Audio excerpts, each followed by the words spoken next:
Hello and welcome once again to Ignite Your Impact. My name is Jen Rhodes, and that took an exorbitant amount of time to get me ready. Yeah, if you're watching on camera, I'm almost asleep over here. Just waiting. No, you're not. No, I'm ready to go. Just fine. I'm ready to roll. I am too. Yeah. I am too. We are going to talk today. Also, hello, welcome back, everyone. We are going to talk today about something that happened just this week. I've already talked to a couple of my clients. They're like, oh, are you going to expand on last week? I'm like, that was the plan, but no. I've already made an executive decision. We are not. This happened, and I was immediately like, I haven't stopped thinking about it. Yeah. Right? We've talked about it a few times at dinner. So we have a new club manager at one of our clubs, and he sent a message inside Slack, just one of our sales channels, that said something like, sat down with a girl today, went through all of her goals, and she was ready to move forward with a 16-week transformation package. Yay! And then she said she had left her debit card in her car, and she went out and then sat there for an hour in the parking lot and then drove off. Sat in her car for an hour. Not like 5 minutes, like, oh, I can't find it. Hey, I'll be back later. No, I forgot my wallet. An hour. And then she just drove away. And the part that makes it even heavier, I have not stopped thinking about this girl. Yeah, I mean, I don't want to jump in there, but we've been doing this fitness thing for a long time. We have. And we want to help every walk of life. And this is just the person you really just want to put your arm around and say, it's okay. 100%. Yeah. 100%. The part that makes this even heavier, and I know this is why this has been tap dancing on my heart, she just had a baby in June. Now, that is her specific circumstance. We're going to recall back to that frame of mind or that frame of reference a few times, because postpartum alone is its own emotional roller coaster. But we're gonna ache in this message to her circumstance. But just know this isn't just for postpartum moms today. Fair? That's her specific circumstance. Postpartum is like, oh, bless. Oh, bless. If I'd only known now. No, if I'd only known then what I know now, right? But what's fascinating is the mechanism is the same thing that we see in a lot of our people. Pregnant, postpartum, not. Menopause, male, female, right? Women entering perimenopause or menopause, where your body literally feels alien overnight. Men who've built income but lost fitness. High performers that wake up one day and realize, I don't feel like myself anymore. Different seasons, same parking lot moment. And that's what we're going to title it, the parking lot moment. Yeah, and when I heard that, I didn't think that she had forgotten her card. I thought she'd froze. 100%. And that was not a money issue. We've been doing this long enough. We know that was not a money issue. That was an identity issue. And we want to talk about this because there's so many people listening right now that I know have had that. We're just going to call it that parking lot moment. Maybe you weren't literally sitting in a parking lot. Maybe you were, but you've been there. Like you almost signed up for a program. You almost started a nutrition plan.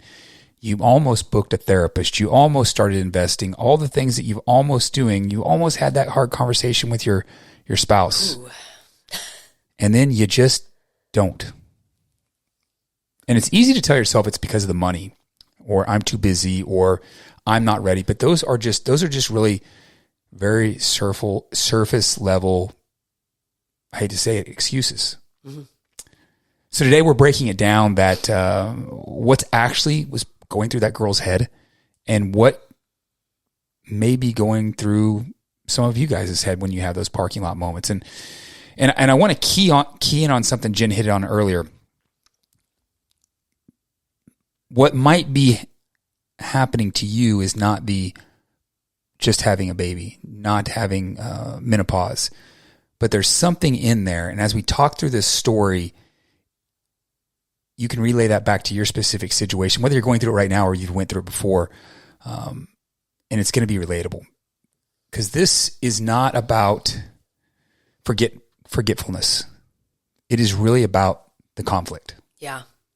Let's start here. If she sat in her car for an hour,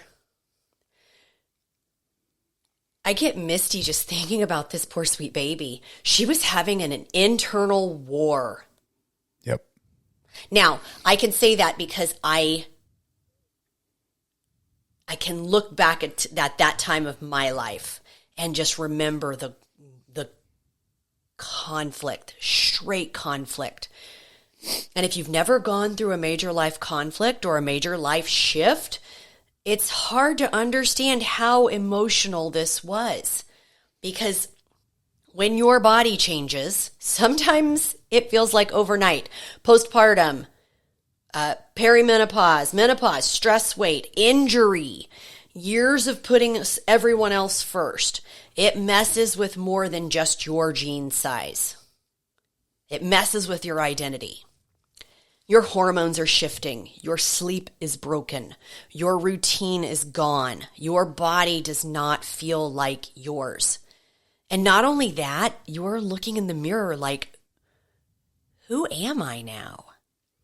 And there's a grief that happens that people don't talk about.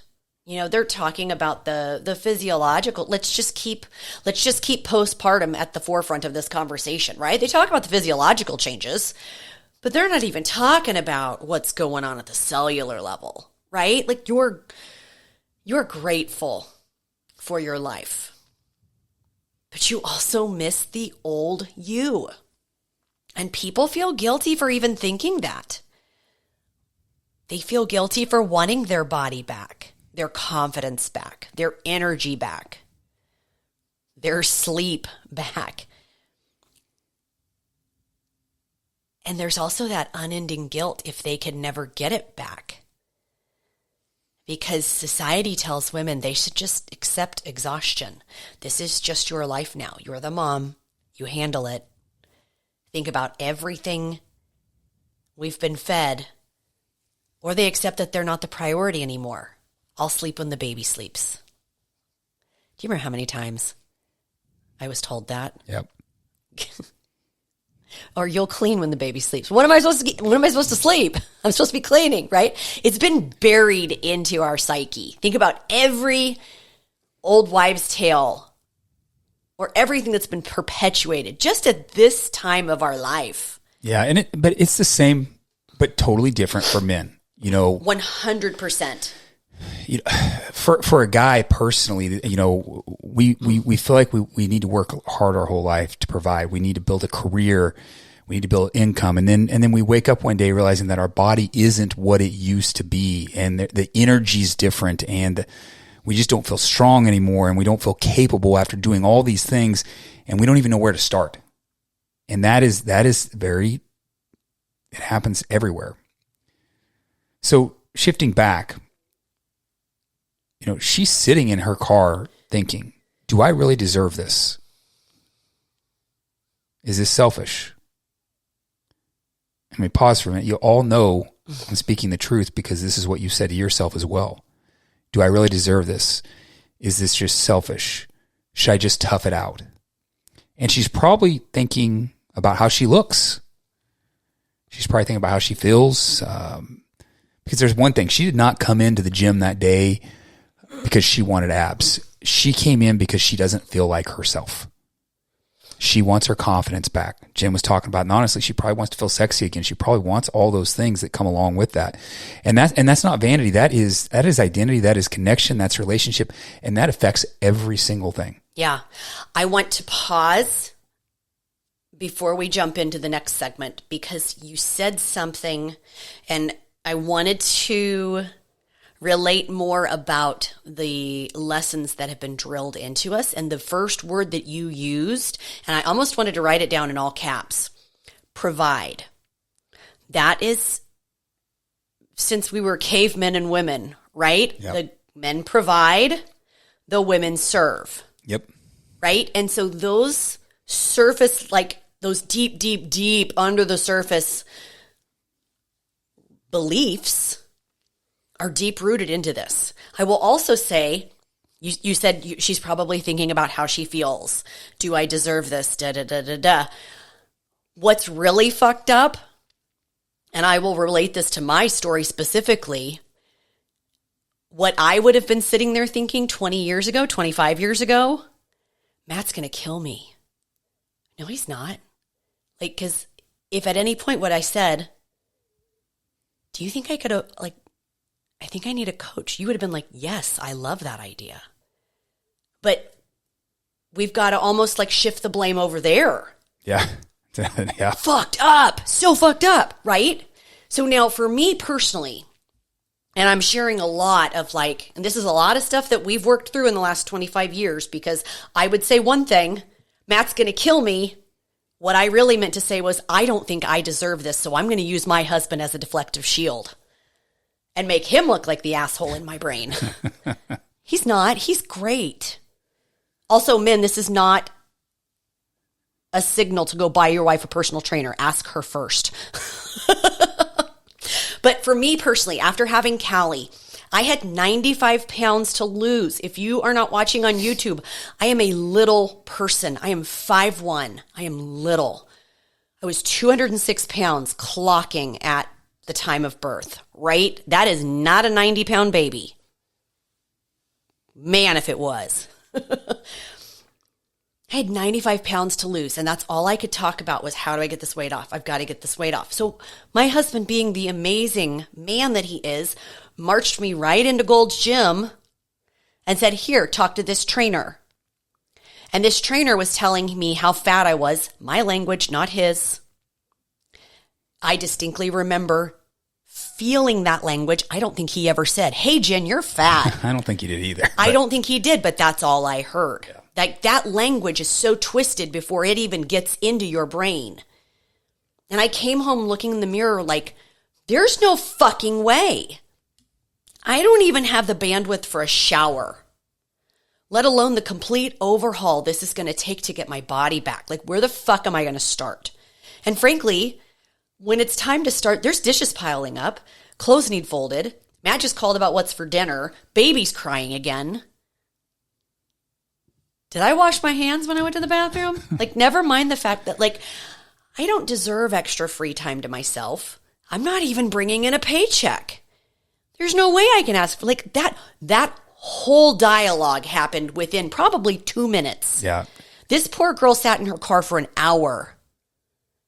Yeah, everything you just said, in some shape or form, everyone is saying that when they have their parking lot moment. Everything you just said, maybe different language because you use the F-bomb a lot. Yeah, I did. But they're having that. We just don't realize as humans that it's not just us. Everyone has these parking lot moments. We're not alienated. So if you have had that or you're having that moment, just realize that it's normal, but there's ways to get through it. You're not alone. And I think this is where a lot of people listening, especially women in their 40s and their 50s, you hit a point when your body changes. Your hormones change. The old way of eating and training just doesn't work the same for you anymore. And you're sitting around wondering, is this just my new normal? And I'm telling you right now, it does not have to be. Says the 48-year-old man. No, I'm kidding.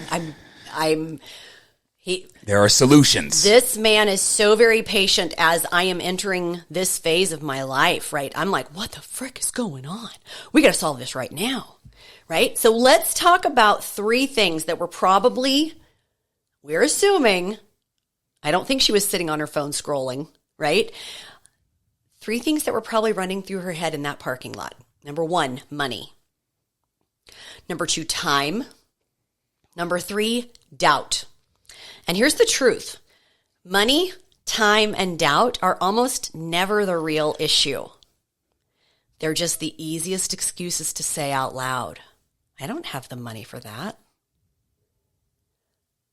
The real issue is self-worth.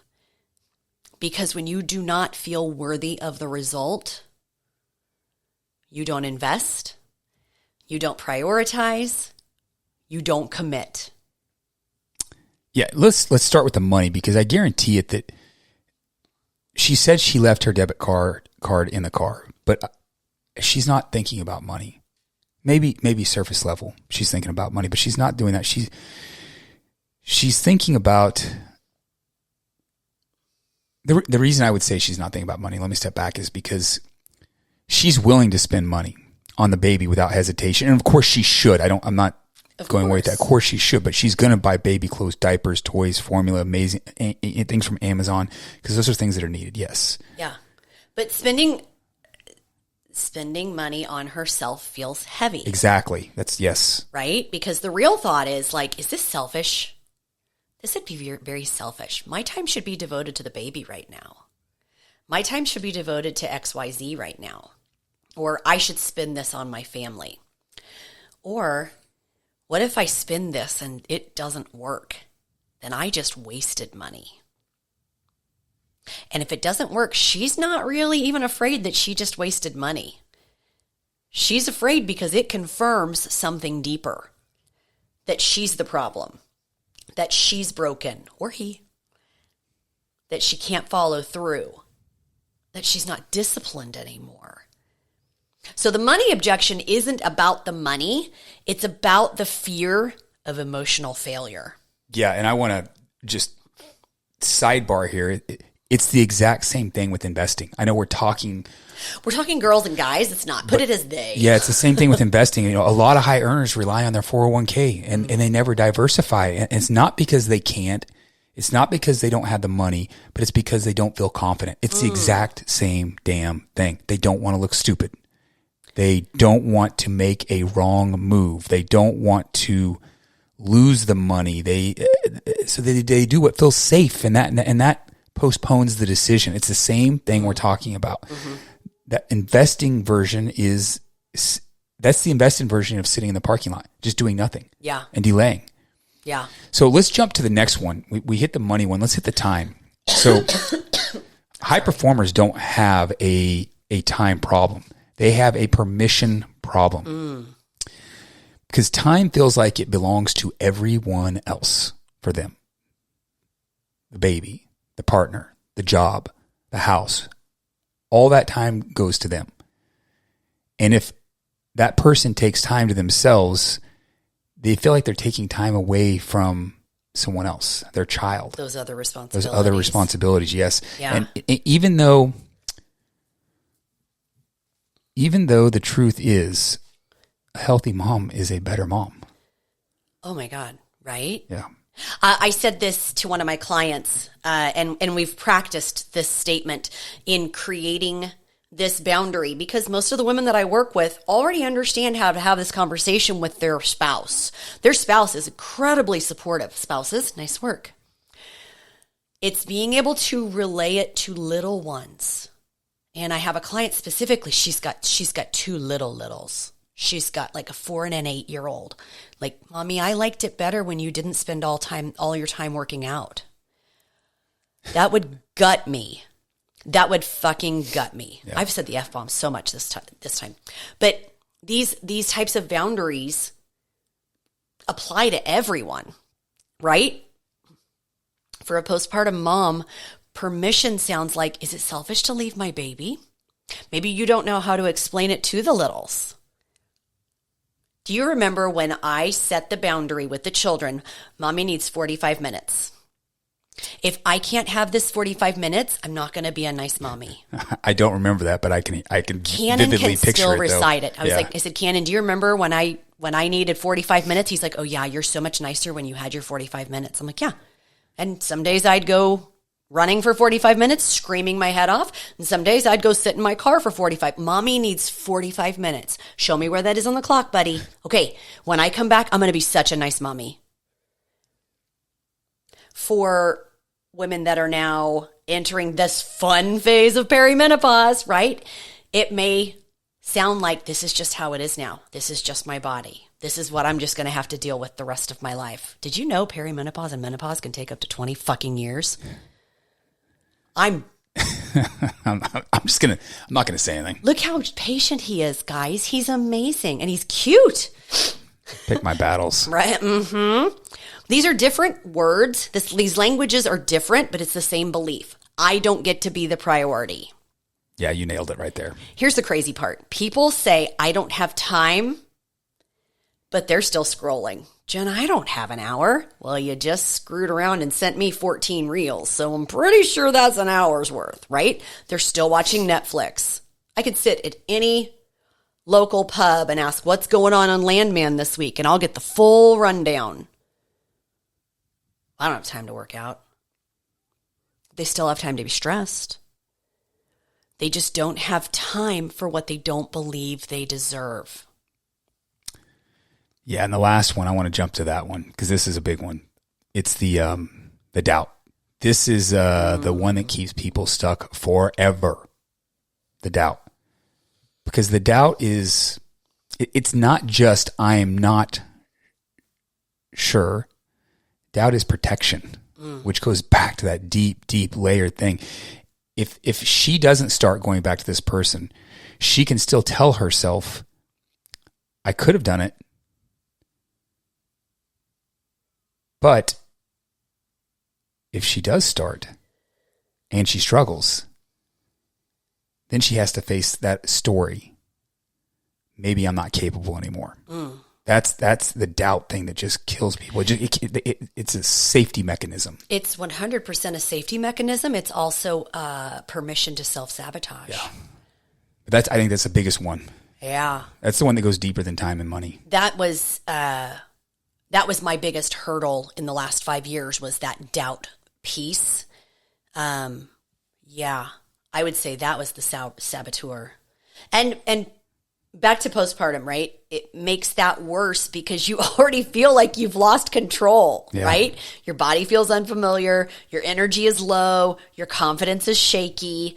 But again, like this postpartum window, that's just one version of us, right? And I'm sure, Matt, you had a very similar journey alongside me during this section, right? Like having to provide because my focus was sweet little baby Callie. We see this with men who used to be athletes and are now out of breath walking upstairs or maybe can't put on the suit that they want to wear.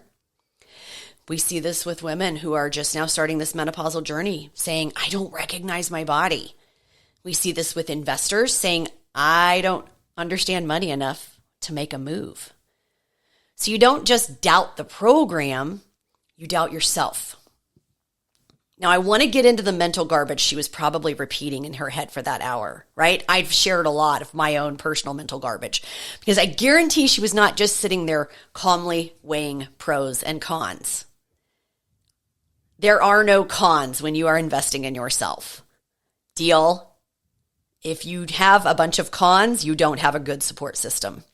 She was sitting there spiraling. Some things she was probably saying, I'm embarrassed. I don't want to be embarrassed. I can't believe I've let myself go. I used to look so good.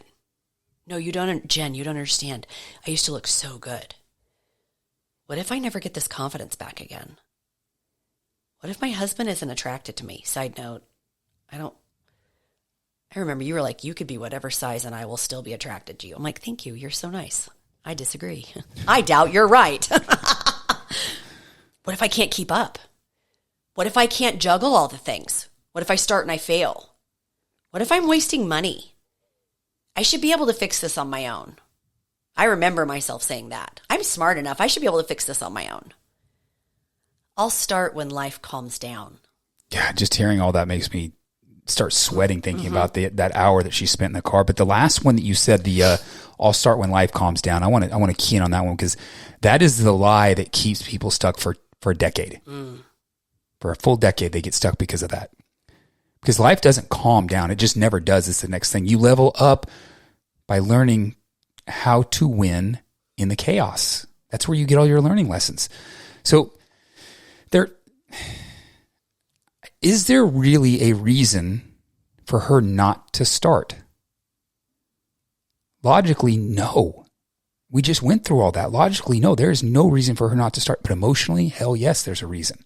Emotionally, absolutely. Because starting means admitting that I need help. Starting means facing that mirror in whatever it is you're doing. Starting means saying, I'm choosing myself again, which is really hard. It's terrifying for someone to make that decision when they're in that survival mode state. Okay, so let's start to wrap this up. Okay. If you are listening to this, here is your challenge. If you identify with this poor sweet little baby, bless her heart, I just want to find her and hug her. If you are listening to this and you hear yourself, here's your challenge. Ask yourself, pardon me, what am I sitting in the parking lot about? What decision have I been delaying? Is it fitness, marriage, money, investing, your health? And then ask yourself this, am I actually waiting on information or am I waiting on self-worth? That's a really powerful question, Matt. Yep. I'm like, am I waiting on information or am I waiting on self-worth? Because most people don't need more knowledge. They need courage. And courage doesn't come before action. It comes after action.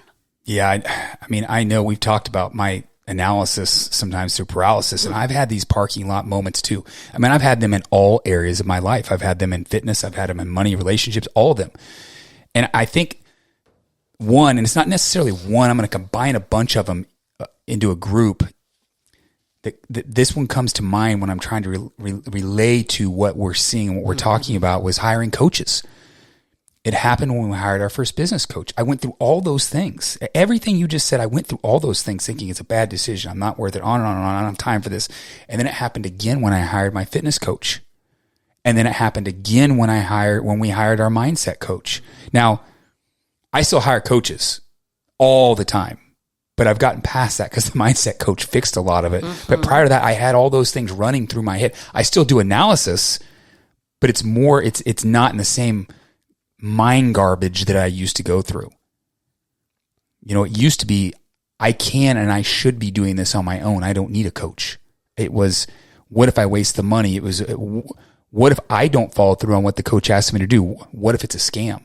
All those things were going through my mind previously. That's the garbage I had. I'd relate back to what you said about her. I mean, it's just all the things we've talked about. Those parking lot moments and the trash that is in your head.